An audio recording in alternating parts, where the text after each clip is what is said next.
Hello, everyone. Can you guys all hear me? Am I good? Does it sound all right? Hey guys, that was my new theme music. My little brother back in Houston, Texas, Q Stone, put that together for me.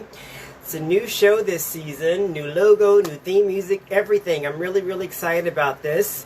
So without further ado, we are getting started. Both of my guests are on, so let's just get it going. Welcome to Soapbox Sunday with Jermaine Taylor. Like I said, new theme music, new logo, new name. It's not Soapbox Sunday afternoons anymore. It's just Soapbox Sunday with Jermaine Taylor. I promise you I'm bringing you a lot more informative, more diverse, more compelling conversations this season. That is my commitment to you. I got some extremely knowledgeable guests lined up this particular season, and I can't wait to get the message to you folks. We'll be talking about everything, not just politics, not just social things, just everything. We're going to run the gamut this particular season. So thank you so much for joining me today. Folks, we are 51 days. 51 days from today is November 3rd, 2020. Now, a lot of people are already mailing in their votes. A lot of people are doing absentee voting.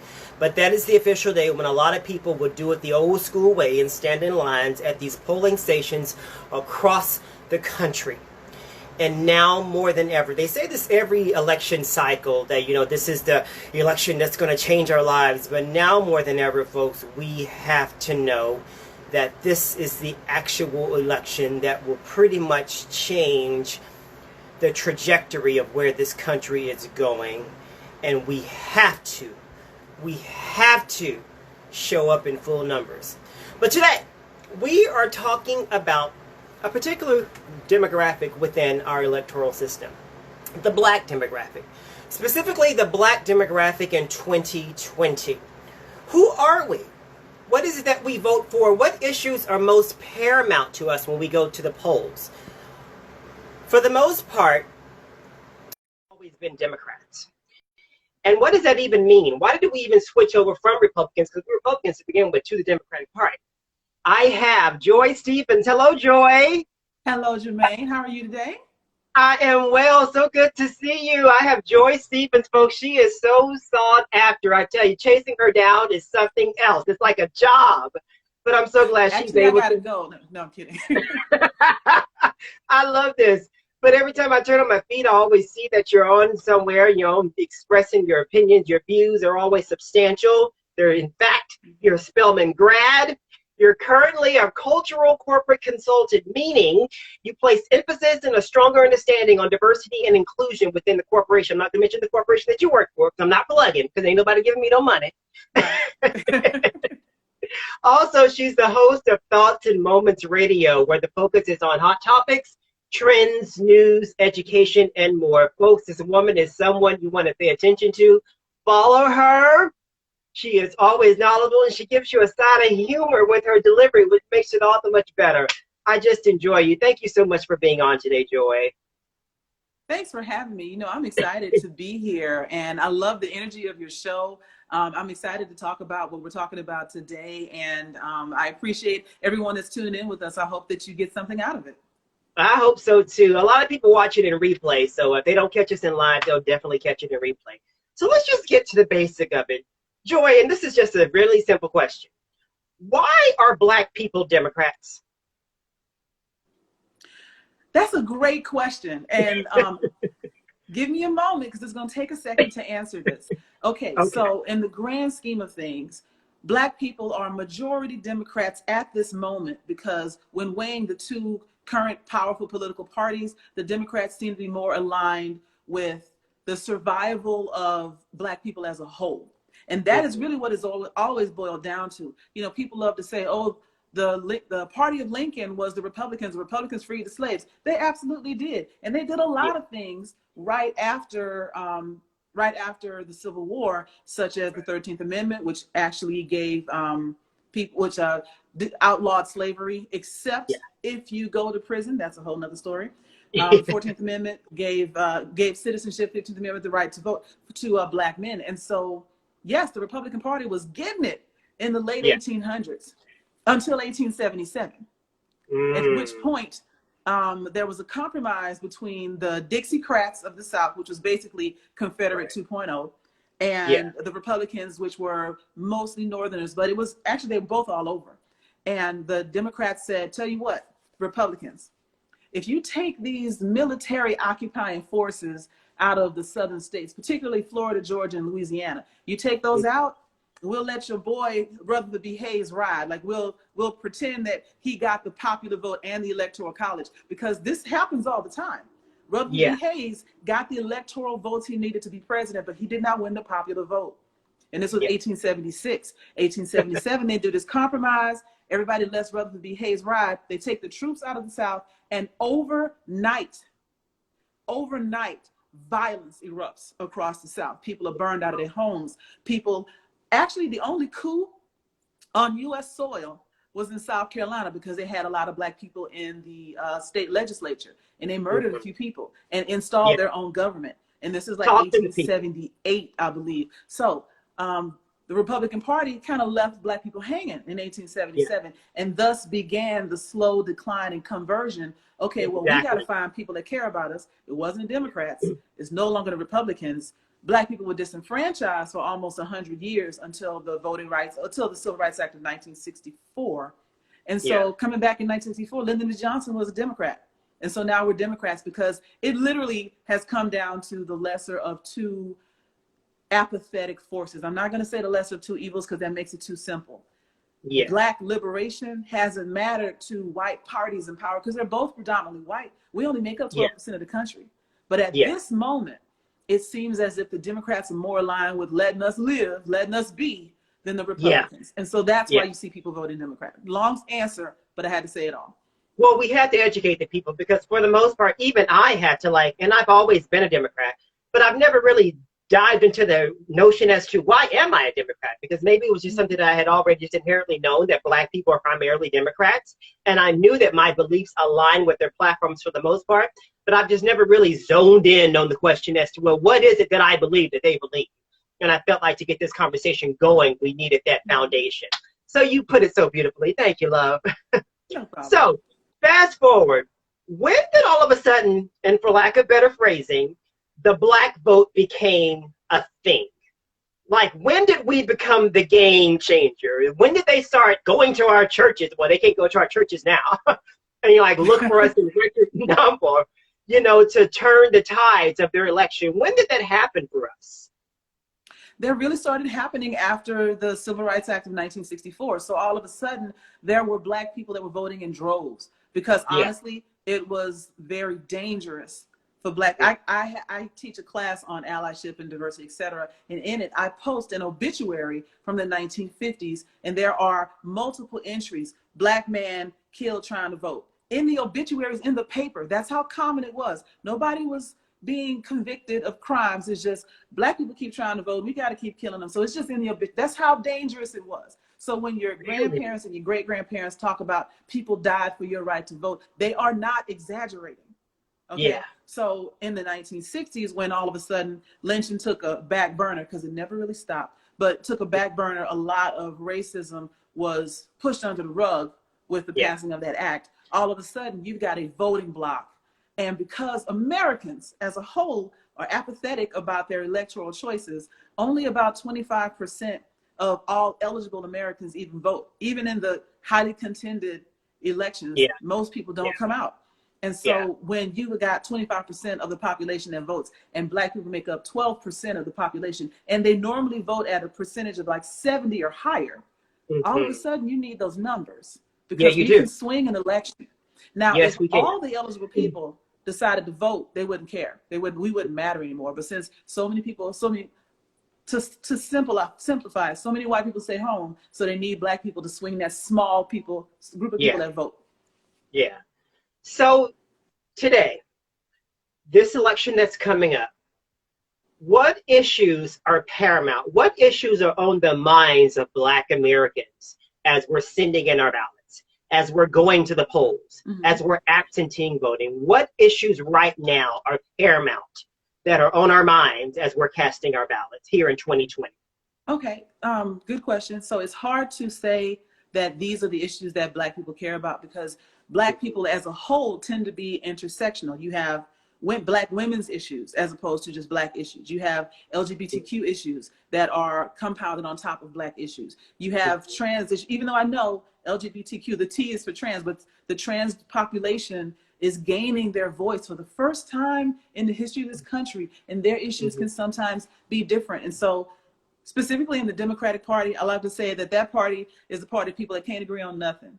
But that is kind of how it should be. We should not all just fall in line and blindly follow. So I would say, on the whole, because we're not a monolithic group, on the whole, equal rights for everyone is important to the Black community. Economic access. People aren't, I love this old commercials to come on in the 80s. We're not asking for a handout, just a hand. You know, the United Negro College Fund. Yes, Lynn T. Price used to sing that in a high falsetto. I never forgot. Yes, she did.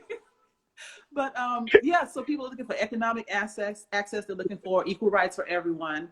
They are looking for, honestly, a cessation to the need for protesting in the streets. You know, people don't want to get out every day and go out there and march and potentially get hit with a rubber bullet. But right now, they're seeing that as the only option to abate the violence that we're seeing from our police forces, et cetera. So I would say police reform, economic access, and equal rights is what most Black people are voting for. There are some other factions that have specific issues. In some religious corners, abortion is always an issue. In some corners, economic, like we'll say, some people say they vote their wallet because their 401k tells them they're Republican. So some people vote that way. But by and large, we just want to live. Which brings me to my next point. You know, the whole Black Lives Matter movement has caught so much fire right now. I mean, it's moving full steam ahead with the corporations branding it. I mean, it's an economy issue, to be honest with you, right now with a lot of corporations, because they're seeing the way they can make more green. But I digress. Do you think that the Biden-Harris administration should fully engage with them at this point, or the strong acknowledgement that they're there and we're working with you is working for them? Because I haven't seen a marrying of the two yet, because I kind of wonder like what that message sends. Like even within the Democratic Party, you know, our white brothers and sisters, they're still somewhat uneasy about them because they're not fully informed as to what they represent. So do you feel like the Biden-Harris administration should pretty much toe the line, or should they pretty much engage with them? Like, what's the right tone to strike with that particular group, Black Lives Matter? Okay, so there's a right thing to do from my point of view, and then there's the politically efficient thing to do. And this is politics. Politicians all the time will say one thing and do another. And we are literally trying to, this battle is about getting into the White House. And then once you're in there, figuring out what you're going to do, how you're going to align, what policy you're going to put in place. So it is not in the Democratic Party's best interest to completely align themselves with Black Lives Matter. A lot of people see Black Lives Matter, which honestly is just a little bit more than a hashtag. There's no grand group across the country. There's no national headquarters like the NAACP. It's a hashtag and a few grassroots organizations in different cities, all doing different stuff under that umbrella. So there's really not anybody to partner with per se. However, if they did, some people see Black Lives Matter as like Black Panthers, you know, which honestly, the Black Panthers was a good organization that got vilified by the public and by the FBI and the government, et cetera. That's the whole story there. Did you know they were the first ones to put forward like school breakfast? Anyway. Yes, they did. And that's how I learned that. Shaka Khan. She actually, she was a Black Panther. And I was like, so she was diving into some of her history with it back when she was in Chicago. And I was like, I did not know that. So it was interesting. They were even behind the gun rights movement. Like when they saw that brothers were carrying their guns, all of a sudden there became legislation. I wonder if that would work today.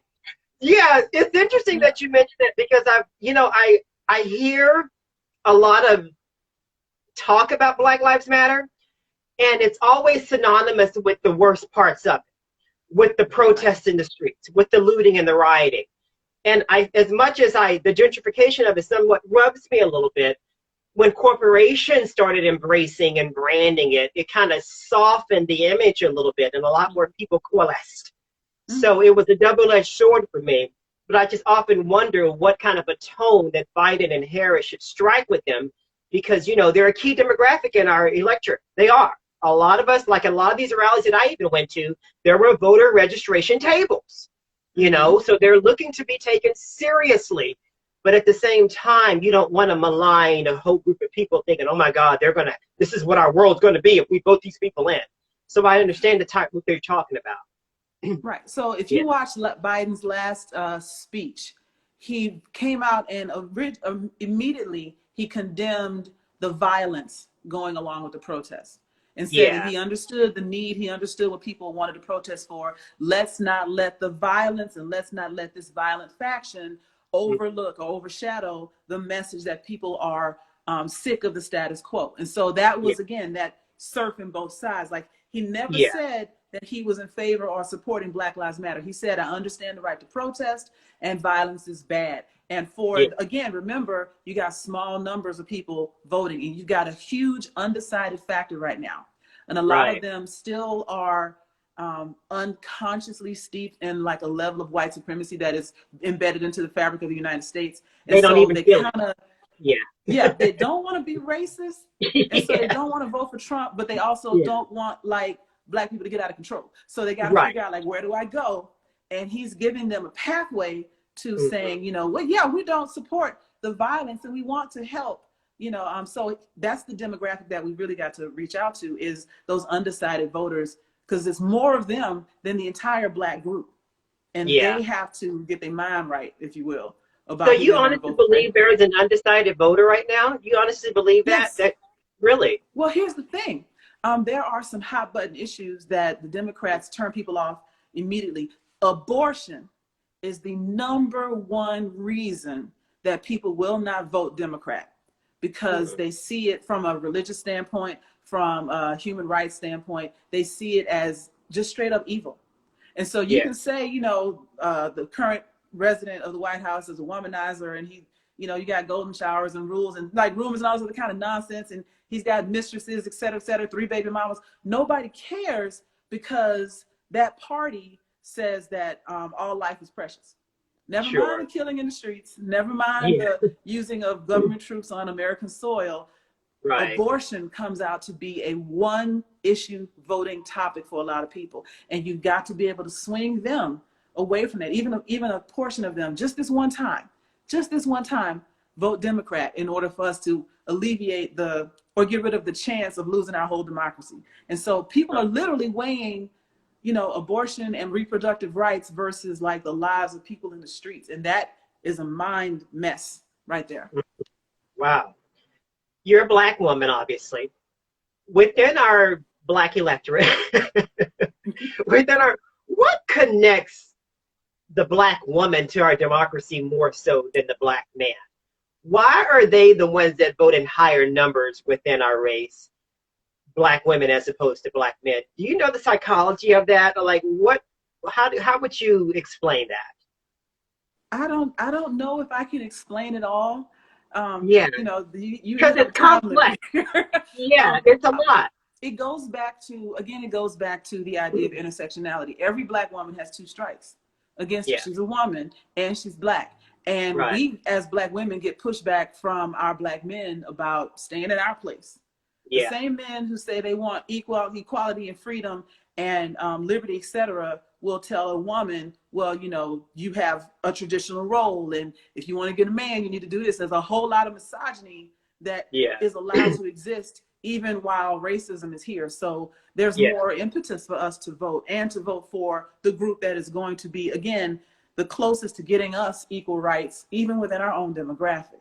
So and we are a lot of us are more inclined to see a woman's body as her own jurisdiction. Yeah. And it's not just talking about abortion. We're talking about reproductive rights as a whole. You know, we're talking about laws on the books around like statutory rape and, you know, date rape, et cetera, et cetera. There's, you know, you could legally rape your wife until 1991. Really? And so, yes. I think South Carolina, or one of the Carolinas, was the last ones to ratify that at the state level. Was it So that the language was muddy and no one ever just went back and revised it? Like, what no, made that so it legal was never until there. 1991? It was an international, not just national, but it was international understanding that a woman was the property of her husband to do with as he pleased. And so you could not technically rape your wife because wifely duties was specifically defined as having sex with your husband whenever he wanted it. So if that's That sounds part like of, some biblical based stuff. Was it based on the Bible?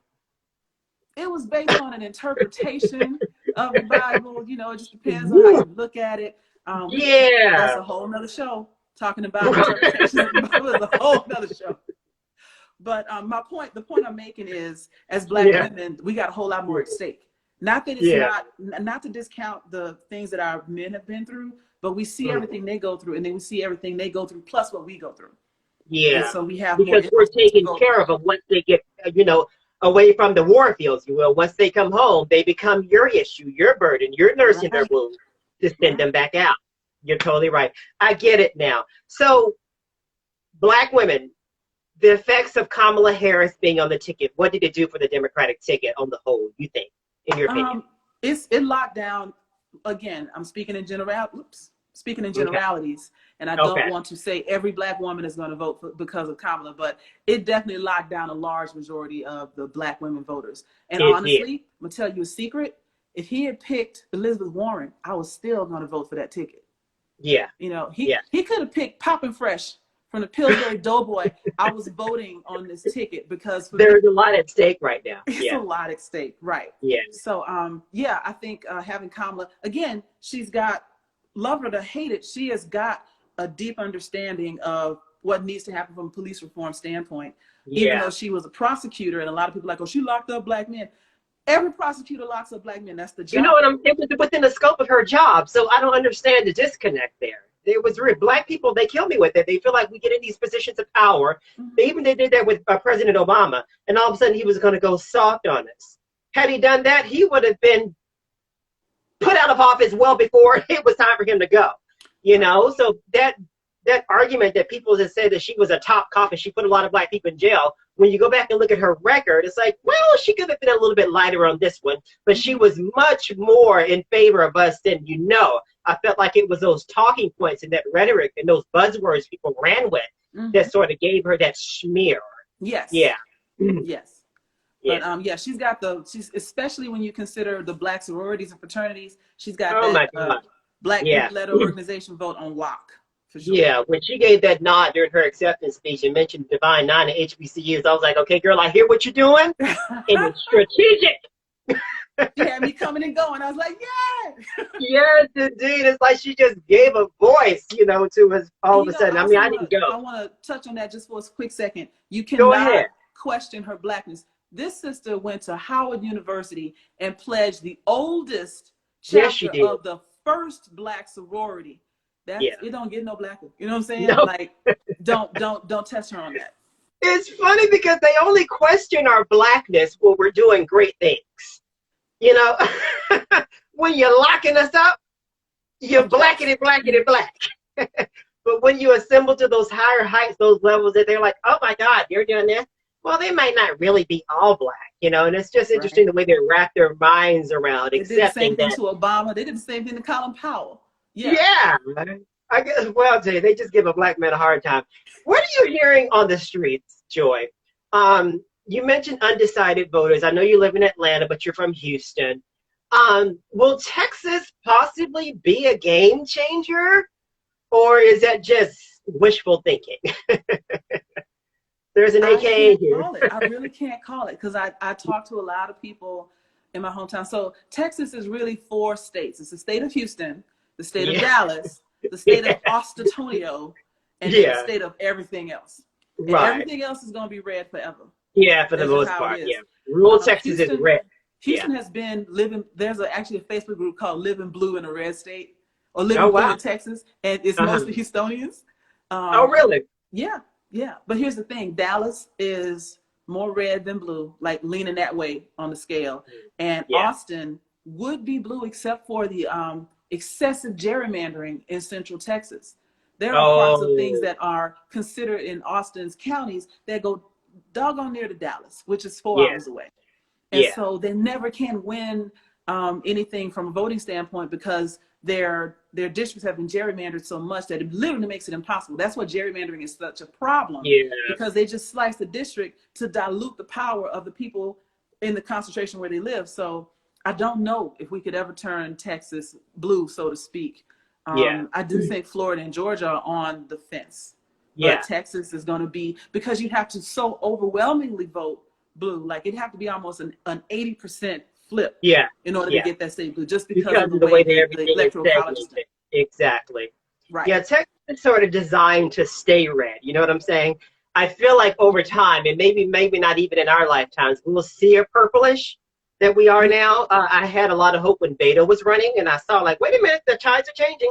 But I feel like that was more of a, I'm just tired of Cruz, more so than Texas actually turning, because, you know, people are just kind of exhausted with him and his whole platform. Yes. Jermaine, you have done me a wonderful service today by helping me open up my second season, that beautiful face of yours. I tell you, you just keep it going, and every time you're on, I love to listen to you, because you give us the truth, but there's this little humor that you kind of couple it with that just makes it all go down better. That's my spoonful of sugar, you know. That's it, girl. Thank you so much for doing this. You have a great week, and let's talk after this whole thing is over and see where we land. Absolutely. I'm here when you need me. Thank you, love. You have a good day. Bye-bye. You too. Folks, that was Joy Stevens.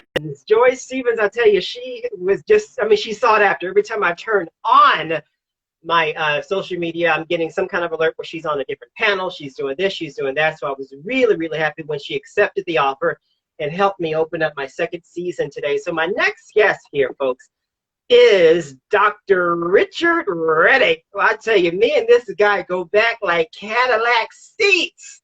Let's get Dr. Richard Reddick on the soapbox. He's jumping on. There he is. What's going on, my brother? What's up, Frat? How you doing, man? There we go. I'm good, dude. Thank you so much for doing this. I know you're busy, and I see several of your colleagues chiming in. It's beautiful. Yes. You're the Associate Dean and Professor in the College of Education at the University of Texas at Austin. We're in the orange today. My alma mater. Oh, my God. Victory last night for us, so yes, representing hard, yes. Yay! He's a CNN contributor. His last piece on CNN was celebrating the ancestry of, the Jamaican ancestry of Kamala Harris. And how come I'm just now finding out that you're Jamaican? I am certain at some point I dropped something about some curry goat or some rice and peas or some bambi. At some point it came up. But, you know, you're from East Texas, so I had to break that down even slower for you, man. So it's all good. And a little piece of trivia, he is a Jeopardy and a Wheel of Fortune champion. What you do with all that money, brother? Bruh, so people think that's like, you know, oh, you know, first of all, you have to understand when you win a game show, you got to pay taxes. First up. The second thing is, on the real, I mean, my last game show appearance was on Who Wants to Be a Millionaire. I got $50K out of that. That was right when I was finishing grad school. Yeah. Had to get down payment on a house. So thank you to the folks at Who Wants to Be a Millionaire for the down payment on the house. That came in very handy. Coming in the job with no money. No, nothing, kid on the way. So that really helped us out a lot. So yes. You made the rounds of game show. You're synonymous. You're the Black Ken Jennings. And I'm willing to go back. I'll keep on telling them, like, look, bring me back. I'll come back and do a victory lap kind of thing. You know, I'm happy to come back. Well, that seems to be the trend here in Hollywood. A lot of, reboots. Let me see who I know so I can get you back out here, and you can stay with me while you're going to take your little show. I won't even charge you boarding. That's true. That's true. I mean, you know, I'm always good for it, man. I give you a shout out on the show and everything like that. Let's talk about it. We're talking about the Black Electorate, and Joy just covered a good piece of, you know, the Democratic, you know, Joy's party. You know, I just love her. She's a Spelman grad. I don't know if I mentioned that. You did. But I'm telling you, every time she's on, I just get excited because I just love to hear her talk. You know, we're not all Democrats. We're not. Some of us are conservative. That's right. Some of us could be Trump supporters. Mm-hmm. So today, presently in 2020 at this moment, what makes a Black conservative? Because it's not entirely economics. It's not. Right. So in your opinion, what makes a Black conservative at this moment in time? Well, it's interesting, Jermaine, and I think Joyce set us up really nicely with the intersectionality discussion, and just to break it down and explain how many things are going on, right? So some people are single issue voters, right? Right. Perhaps they're pro-life, and that is going to set them on the journey to be in the red column for forever, right?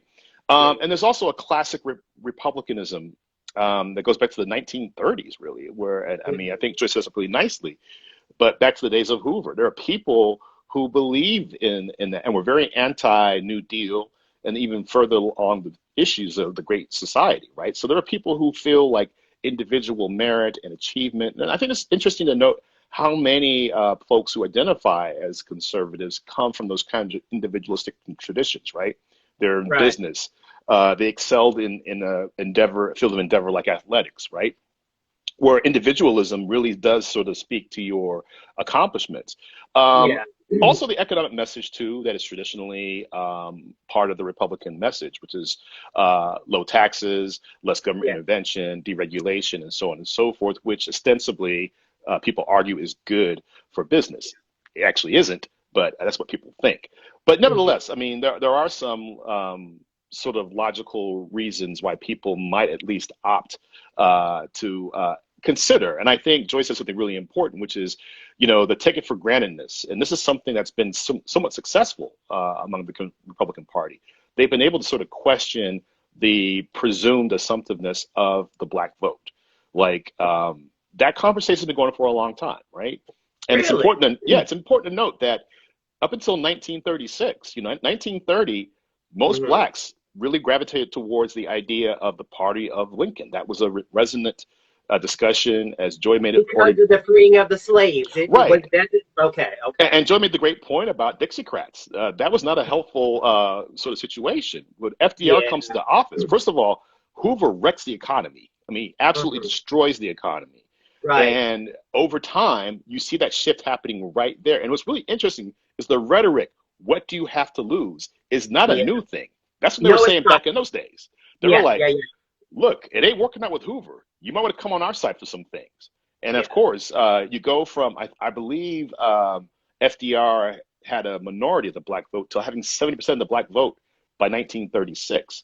So people saw results. And the New Deal was not necessarily something that was looking at people from a racialized perspective. In fact, the Democrats' racial record was not that impressive.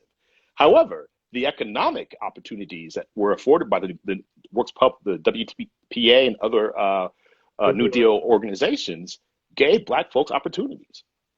So yeah, that's been something that's been going on for quite some time. But there is a classic sort of conservative perspective, but I would argue that kind of ignores the reality of lived experience in the United States. Like, everything being equal, some of these ideas are very attractive, and some of these ideas make a lot of sense. When you overlay it on the historical record, then you have to kind of question and say, well, I don't really know if what you folks are really doing things to help us progress as we would like to. Right. So, going even further, what makes a Black Trump supporter? I listen to the messaging, and I know it's funny, but they're out there. Graduating from UT in 1997, Miss Harris. What makes a Black Trump supporter? I'm hearing everything that he says. I hear the wink and nods to the demographics that he is pretty much catering to. What messaging am I missing that's making Black people, the few Black people there are, coalesce around him and feel as though he can move them forward? Like, what is it that they're hearing that I'm missing? Or can you help me with that? Or is that just going to be a mystery that will... I don't know if I can, bro. I mean, in fact, you know, you just said, this is a whole series you could do on the Black Trump voter. Like, what is that about? So, you know, let's take out things like the grifters and the profiteers. We know what those people are, right? Those people who see an opportunity, who have kind of, and we see some people kind of fall off of that. Omarosa was the one, you know, on the Trump train. People are going to bow down. Then she hopped off. Diamond and Silk, you know, Candace Owens, you know, the whole group that are clearly doing something that intersects with their interests, their self-interest, right? So that's one thing, right? Opportunists. And there's always been people like that in our community. The other piece that's interesting, though, is that when you think about Trump and Trumpism, it's not a conservative message. It's a reactionary. It's a reactionary message. It is, in fact, basically turning towards fascism and a cult of personality. So a lot of the arguments that would work don't really apply to this particular context. Now, I suppose one of the arguments would be if I support the top of the ticket, that would advance folks further down the ticket. And so perhaps I'm more concerned what's happening at the local level. But we have this unprecedented sort of embracing of executive power, which I feel for the next, assuming there's going to be changes in Washington, it's going to be retracted severely, because nobody's ever going to want to see this amount of executive power ever again, because you see what can happen when you have the wrong person who does not have the best interest in this country in mind. What can happen, right? And that's the thing. The presumption has always been executive power is checked by those who, are the established folks in the legislature and the parties. That hasn't worked. So we're going to see a reversal. And let me be clear, that's not something that started with Trump. It started with Obama as well, and with Bush. We've seen an extension of executive power in government for some time now. But we always had sort of people who were somewhere in the realm of normalcy with the behavior. Now it's gone beyond. So the whole thing about, we just saw, my wife sent me something about look at my African-American guy. And, he's talking about how he's experiencing harassment. His life has just changed. I've been reading stories about it. And I'm like, there is something to be said about the fact that when you take a position quite vocally that is so against what your folks, and, let's talk about Donald Trump as an entity, not as a president, but as somebody from the 1970s that was sued because of housing discrimination towards Black people. Someone who called for the execution of Black teenagers who were found not guilty of the crime, and doubled down, and has never apologized, never backed down from it. That's what we're talking about, somebody who's unrepentant, racist. And I think that's part of it, right? That's part of the reason why people are so shocked by it. And, that's the reason why some of the folks that we have typically identified with Black conservatism, like the Colin Powells and the Michael Steeles, are like, not this time, right? They understand the difference, right? And certainly the effort to, I don't know what's going to happen with the Republican Party, but there's going to have to be a fairly excising. You had de-Stalinization in the 1950s and 60s in the Soviet Union. A de-Trumpization has to happen, right? There's and even then, reckoning after this. I mean, they're not going to be the same. They're going to look at all their failings and all the things that they, pretty much compromised on. And they're going to have to build back the trust. Even people within the Republican establishment, they're having a hard time. You mentioned Steele, you mentioned Rice, you mentioned Powell. They've all pretty much pledged their support for Biden right now. Is it because they're so turned off by Trump, or the more moderate appeal of Biden that's helping them, come to the Democratic side this one time? Or is it a combination of both? I think it's a multitude of factors. And I think you named some of those. I mean, first of all, you have somebody who was so reckless and dangerous and unpredictable in the sense that his actions are not actions that necessarily reflect, a conservative perspective or the will of the Republican Party. It's his will, right? That's the predictability about this particular president. If it's in his favor, he's going to do it, right? And of course, that's not the best thing for governing at all. I mean, it's not the best thing for governing a city, let alone the federal government. So, there's that piece about that, right? This particular person who's leading the Republican Party at the current point. I mean, think about how the platform for the RNC was whatever he wants to do. Yeah, exactly. That is a complete abdication of your responsibilities and roles. And yes, people make fun of Democrats for haggling over points and who has to say what, but that's the process. The process is you get to sit down and just say, we're doing these things, we're working on these projects, and maybe you're not 100% behind this one, but the will of the party is. This party has abdicated all of its independence, frankly. And this is a party that prides itself on independence. So that's one of the things that's most galling about this, is that this is completely contrary to how this party's always operated. So, I think it's also that combination with the fact that Joe Biden is, for 47 years, a center-left candidate. He's worked across the aisle. And if you know anything about the Federalist Papers, you read James Madison's work and the other writers, that's how our government is designed. Government is designed for a space of compromise. Those who can eke out long careers either are going to end up being sort of in a corner by themselves, I'm not going to name names, but some people have done that, Or if they're going to be effective, they're going to be in the space working with people from across the aisle, finding spaces of compromise, use Derek Bell's term of interest convergence. Where do we fall together? Where do we have a link?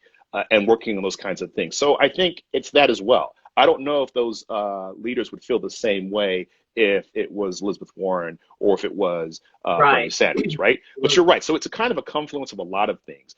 His centrist sort of approach, center-left approach, and also the fact that people know that Joe Biden is a trustworthy public servant.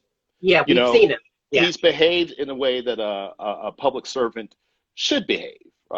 He's put his personal goals to the side and tried to work for the betterment. And I'm not saying he's perfect. I'm not saying he hasn't made mistakes. Certainly everybody has. But when you compare him with the other candidate, it's a no-brainer. So, and of course, if the Republican Party does go down the route of having a two-term Trump administration, I think we can pretty much write off that party because that party no longer has any chance of recovering any sense of independence, any sense of true conservatism. It's gone because what you have now is a neo-fascist leader. And he's not going to say, you know what I learned, I had my fun his second term, he's not been able to delineate what he's going to do. Yeah, they won't be able to control it. Yeah, exactly. Right. And that's the biggest failure, brother. I mean, it's the fact that this has happened on the watch of people like Senator McConnell and others who have the ability to provide buffers, and they just flat out refuse. Because he's sort of signaling right now to some of his people that, if you need to campaign away from what Trump is doing, you have my permission to do so. There was an article that came out on CNN where he was sort of like giving quote unquote direction to go ahead and do so. So I feel like even he knows the pitfalls that the deeper pitfalls that the party is headed towards, although you'll never hear him say it on record. You mentioned Bernie and his whole progressive platform. And we're talking about the Black electorate. Do you think we as a Black people will ever embrace a progressive agenda? Sometimes when I hear what Bernie wants to do and some of the other progressive candidates, AOC and all them, in theory, it sounds really good. Dr. Reddick, it does. I'm all behind it. But I'm also looking at the slow crawl it's taken to get to where we are. Right. Will the Black people ever fully embrace that, or is it just not in our psyche, or do the old ones and the old heads will just have to die off before we become that progressive party? It's a really good question. And so first of all, Black folks have been invested in progressivism. The move towards FDR and the embrace of the New Deal and the embrace of the Great Society, those are very progressive concepts. And that's certainly something that Black folks were on board for. But, and it's funny because, you just had probably the best person to comment on, and that is, Joy. And Joy made the point about Black women as a voting bloc, right? So first of all, there's two things to think about, right? One is receipts, right? And one is, what have you done? So when you come forth with ideas of progressivism, Black voters are two things. They want to see receipts, and they want to see, they also pragmatic bloc. They understand, and we understand, that you might want all these things, but the system works in such a way that you can get those things incrementally, right?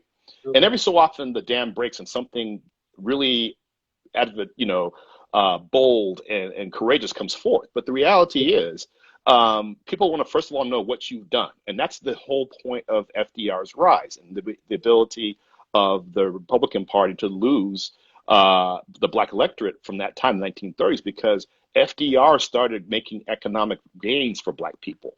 So people were like, wait a minute, this guy's actually done something. I might like him personally. I'm not even sure if he's on my side when it comes to the racial issues. But at least economically, we're living better than we were last year and the year before that. But do we read that as a progressive issue, or we just read that as someone looking out for us? Well, because I feel like what we see as progressive is not what they see as progressive. That's right. And think about the environment. So I've been talking to young activists about the environment for quite some time. And they often say to me, well, Rich, how do we get more African Americans, more Latinos involved in our movement? I'm like, is your movement speaking to their concerns? Because, I'm from East Austin, and I said, we dealt with the ravages of environmental racism for years. Yeah. But the people making those charges and the leaps and bounds for that were black and brown people. Yeah. Where were y'all? You didn't seem to care about that. You care about what's happening in the wildlife reserves, and that's important. Right. You care about no-kill dog shelters. You care about, plastic bags in the city, but do you care about how black and brown people live? And that's the transition that has to be made. So again, it's Our about interest survival is convergence. always at the top of the list. Right. The minute you start saying, I'm invested in your well-being and your outcomes because it's important to me, then I'm on board. And I think most people understand that. And it's not like, I call it the Michael Vick moment, right? And I'm going to say something a little controversial here, right? Yeah. When Michael Vick, went through the trials he went through, deservedly for abusing animals, Right. Black folks were kind of forced to say, well, it's great to see all this action about the abuse of animals. Yeah. Where's the action for the abuse of people, the abuse of Black women and women of color? Because it doesn't equate. And that's always been a stumbling block for us. We've always wanted to see, please show us that you actually care for us, and not as a means to an end. So every time people say stuff like to me, I'm like, if you go to East Austin in the 1980s, when Suzanne Alaman, and was an activist locally here, was doing the work in East Austin to get rid of we had these storage, oil storage units in East Austin. It was kind of sat there seeping out toxins into the community. Where were you when that happened? Because that was a lonely struggle, right? Yeah. And now it's kind of hip and trendy to talk about those kinds of things. But well, our value system has always been somewhat different from the white man's. Like I said, our issues of survival, well-being, our welfare supersede everything else. People first. We are, because we're still trying to get out the gate in a lot of areas of our life. That's right. Last question I want to ask you, and I feel like you are the perfect person to ask this. I was going to ask Joy. I said, well, you know what? I think I'm going to pivot this to you. Does Trump have an end with any part of our electorate as Black people?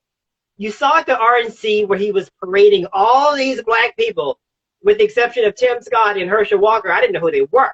Right. You didn't see Candace. You didn't see Diamond and Silk. You didn't see, the usual suspects. But you saw these other, this panoply of Black people. Like, who are you? Does he have an end with Black men, as some of the data is possibly showing, or is that all framing and messaging? Like, is there any vote? Can you peel off any of us, or is that just pretty much the story they're trying to put out there to see if they can possibly get some sort of traction with it? I mean, he certainly can. I mean, that's a very astute observation. I think it's astute to notice, I think he can. Is it going to be a large group? I don't think so. But I certainly do think there is this sort of the John Wayne image of the tough guy. It's all artifice. It's all, created out of thin blue air. But there are some people that's appealing to. And I still point to the fact that many of the people he paraded out there were sort of these people who kind of bought into the Horatio Alger self-made person myth. And also people who kind of feel like when you talk about policies that actually work to support people in some way, that's weakness. And in fact, if you look at any of the economic powers or Western European nations, or any nation really that's engaged in economic development and high intellectual and quality of living, they all have incredible supports for the social safety net. Something like universal basic income to us as Americans sounds insane. It sounds so anti-American. But you start thinking about, my gosh, the economy is changing. You do not have the ability to go out and make widgets all day anymore. We're so automated. There's a whole cadre of jobs and employment and professions that just aren't going to exist very long. I mean, the scariest thing, for the working class in America was when you see a automated truck driving across the country. Those kinds of jobs aren't long for this world. So what do we do to adjust to that and adapt to that? And I think for people who are kind of holding on to that old idea, if you work hard and you do bootstraps, you're going to be fine in this country. I suppose that could be an appealing message. Some people also think that the way to reform government is to destroy it. The current president is doing a pretty good job of that. Even though I think people don't realize, you have an acting Homeland Security director. You have all these people who are in acting roles who have not been confirmed by Congress. Basically breaking the function, the checks and balances of the system. So all those things make me very worried. But for some people, you know, the idea of deregulating things and doing what I want to do and not having constraints. Because obviously, when you start talking about, as Joy so artfully said, let's talk about the reproductive sort of practices and laws from the perspective of a woman. And all of a sudden we're saying, you know, women should have agency over their own bodies. What a novel concept. For somebody and some people, they feel that's impeding on their freedom, right? Yeah. I used to be able to do whatever I wanted to whomever I wanted to do. And now you're saying I can't do that. I have a problem with that. You know, and that famous saying, you know, when you've had privilege all your life, when you get close to equity, it feels like oppression. That's what's going on. There are some people who feel they're oppressed. I see this all the time. I can't say this and I can't do this. And, you know, those it kinds was never of right when you did it and to begin with. Exactly. You're, from your perspective of you and you only, perhaps that was advantageous. From the perspective of everybody, it was disadvantageous. And now you're being told very gently, mind you, we're not going to have that happening as much anymore. And then people are like losing it. You're exactly right. And back to resistance, even with the mildly racist people, you know, they're like, it's just, well, what can I say anymore? I was like, well, we've been letting you get by all these years. I mean, now we're at our breaking point. We won't allow it anmore. What I've been saying for years, brother, is like there's an empathy gap. And that gap's been around since 1619, right? Yeah. That the general apparatus of white supremacy has never seen us as human, fully equal people, right? And it also means you can't see people. So when people look at, you know, Ahmaud Arbery or George Floyd, there's all these other discussions about these people's lives and the complexity of their lives. We see dads, we see brothers, we see sons, we see community members. They want to vilify, oh, that person had this criminal activity at a certain point, not understanding all the systemic issues that are at play, right? And also the fact that, you know, being Black in America means you take the totality of people. You've never bought into the idea that people are perfect or people are evil. You know that exists in every single person. You've had to deal with that your entire life. When I leave the house, I feel like I'm at every bit as a George Floyd as anyone else. You actually are. You actually are. Both you and I have the experience that, you know, our lives worked out a certain way. It didn't have to be that way. And we haven't bought the Kool-Aid and the hype that because we worked so hard or we're so angelic, it worked out for us. Because we know people who did the right things and ended up in situations that were not positive. So if you've bought into that sort of line of argument, which is, let me tell you, it's very seductive. You would like to think that's the way the world works. But unfortunately, if you do any reading and any analysis and any historical understanding of this country, you know it's not the case. Central Park 5 is a great example of that.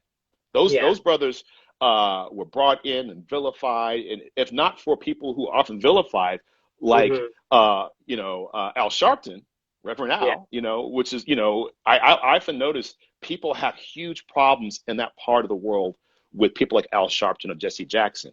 In reality, these were the only people who were willing to say these young brothers need to be supported. They need to be, and of course, as we find out, they're not even responsible for it.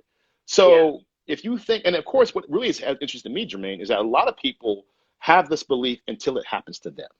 My point is, it shouldn't have to happen to you. You shouldn't have to have a daughter to care about sexual assault. You shouldn't have to have a Black son arrested by the police to care about police brutality. You should care because you're a human being and because you have empathy. So, you know, you have to close the empathy gap and stop thinking that your situation is so fortunate, because I could think that myself. I'm in a situation with my education level and my experience and my job. I could say, well, I guess I've made it. The reality is, like you said, brother, I walk off campus and I put on my outfit I'm wearing right now. Nobody knows what degrees I have. Nobody knows what I do for a living.